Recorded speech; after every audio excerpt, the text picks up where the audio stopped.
मोटी कमर वाली बहू पार्ट 2।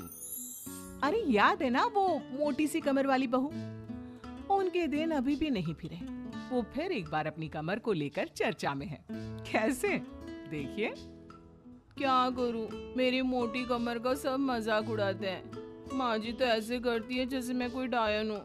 ना कहीं साथ ले जाती है, ना ही किसी से मुझे मिलवाती है। अरे मीना तो कोशिश क्यों नहीं करती कि तेरी कमर थोड़ी पतली हो जाए? अब देख ना, मेरे ऑफिस में भी उस दिन तेरा कितना मजाक बना था, याद है ना? मीना को पति से ये उम्मीद तो बिल्कुल नहीं थी।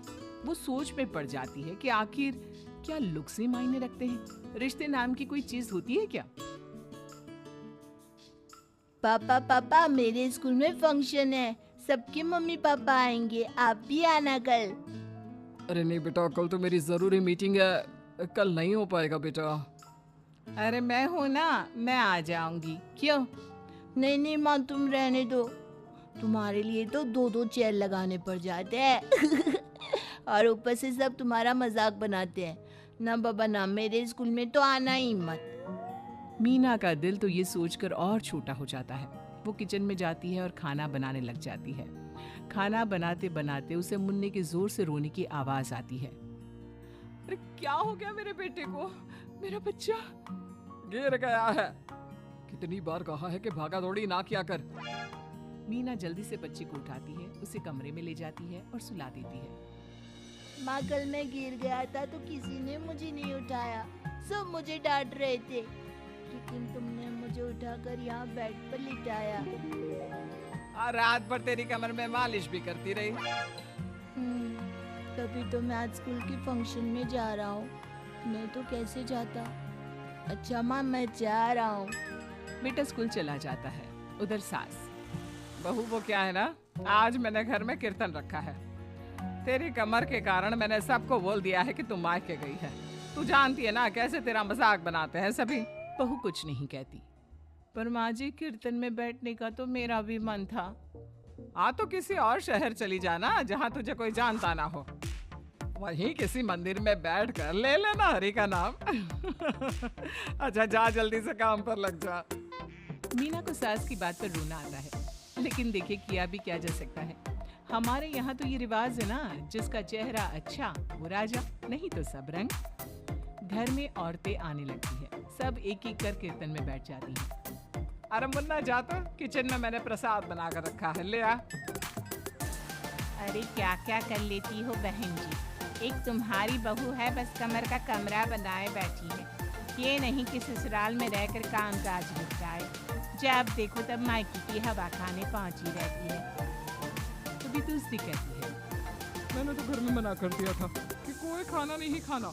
बहन जी के घर कीर्तन है, मैं सबका खाना लेकर आऊंगी, लेकिन यहाँ तो लग रहा है कि प्रसाद के भी लाने पड़े हैं।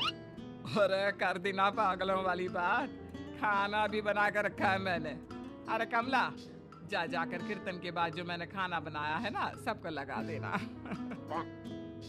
अरे बहू से ज्यादा तो आपके साथ ये कमला ही रहती है। हाँ तो क्या अब नौकरानी से करवा दी थी बेटे की शादी। कमला किचन में जाती है, जहाँ बेचारी मीना पसीने से तर खाना पीना और किचन के काम में लगी होती है। कैसी हो भाभी, ऐसी सास के साथ कैसे गुजारा कर रही हो? पता है बाहर कह रही है कि सारा खाना और प्रसाद उन्होंने बनाए हैं।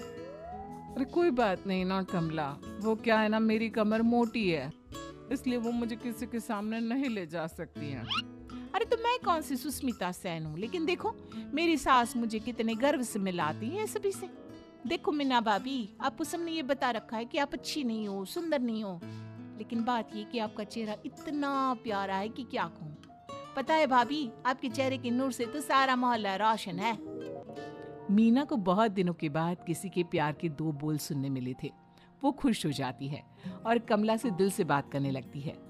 पता है कमला, जब मैं कॉलेज में थी ना, तो एक बार मेरी तस्वीर अखबार में छपी थी। मैं फूलों की प्रदर्शनी देखने गई थी, तो वहाँ किसी ने फूल के साथ मेरी फोटो खींची थी और लिखा था फूल से भी सुंदर।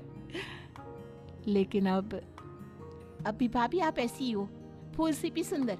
अरे कमर मोटी है तो क्या हो गया, क्या सब में सारी खूबियां होती है? अपनी सास को ही देख लो, ऐसा लगता है जैसे चूल्हे में कोयला जल गया हो। भैया भी माना पतले हैं, लेकिन है तो माँ की तरह काले ही ना। वो तो भला हो भगवान का कि मुन्ना आ पर गया है, गोरा और सुंदर। मीना को कमला की बात समझ में आ रही थी। पहली बार किसी ने उससे अच्छे से बात की थी तो उसे रोना आ जाता है। भाभी एक काम करो ना, कुछ दिनों के लिए मायके होकर आओ। यहाँ तो ना भैया को आपकी कदर है ना ही सास को, और बेटा भी आपको इन लोगों के कहने पर दूर ही रखता है। मीना को कमला की बात ठीक लगती है। सारा कीर्तन निपट जाता है और उसके बाद अरे बहन जी मान गए, इतना सारा खाना और प्रसाद बनाने के बाद भी आपको देख के लगता नहीं कि आप एक बूंद भी थकी हो, बिल्कुल फ्रेश। बस बहन जी मैं तो हूँ ही कुछ ऐसी ही। सभी चले जाते हैं। तब जाकर मीना किचन से बाहर आती है। अरे कहाँ जा रही है? थक गई हूँ मैं, चाय लेकर आ जा। माँ जी चक्कर आ रहा है, सर दुख रहा है, कब से किचन में बंद थी, गर्मी में पसीना भी बहुत आ रहा था, जरा कमरे तक जाकर पसीना सुखा लूं। अरे तो होती ना कम सिन कमर की मालकिन, बिठा देती मैं सबके सामने। अब क्या आपने बेइज्जती कराती? बस माँ जी मैं तंग आ गई हूँ, मैं अपने मायके जा रही हूँ। जब मेरा होना आप लोगों को इतना अखरता है तो मैं क्यों यहाँ रहूं? क्यों ना मैं माँ के पास जाकर आराम ही करूं? तभी वहाँ पति आ जाता है।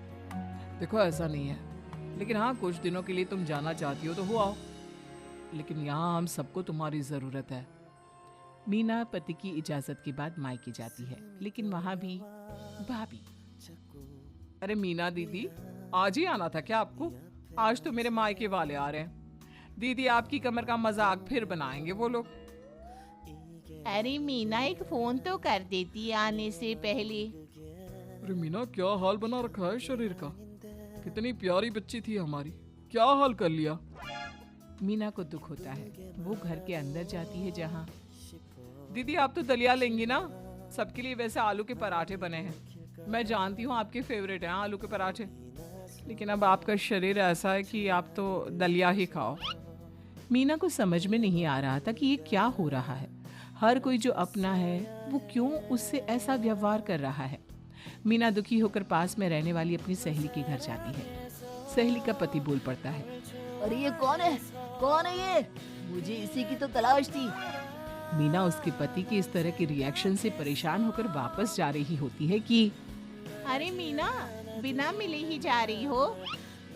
ये तुम्हारे पति है ना, ऐसे कैसे चिल्ला रहे हैं मुझे देखकर? पता नहीं क्यों जी, मेरी सहेली को देखकर क्यों चिल्ला रहे हो? अरे रीना मेरी फिल्म की हीरोइन मिल गई। यही तो है वो लड़की, प्यारी सी सुंदर सी मोटी कमर वाली। अरे हाँ, मीना तो बिल्कुल उस लड़की जैसी है जो आपकी फिल्म की कहानी है। ये क्या बोले जा रहे हो तुम लोग? मीना मेरे पति बहुत बड़ी फिल्म के डायरेक्टर है, पता है ना तुम्हें? और मैं एक बहुत बड़ी फिल्म बना रहा हूँ शाहरुख खान के साथ। मैं चाहता हूँ कि तुम उसकी हीरोइन बनो। हाँ मीना हाँ, प्लीज ना मत कहना, और इसके लिए तुम्हें करोड़ों रुपए भी मिलेंगे। मीना मन में सोचती है कि जो दुनिया उसे मोटा और भद्दा कहती थी, उसे जवाब देने का यही एक रास्ता है। मीना फिल्म में काम करने के लिए हाँ कर देती है और फिर सारे शहर में मीना की फोटो शाहरुख खान के साथ लग जाती है। 자신을 합리화해보고 내 탓이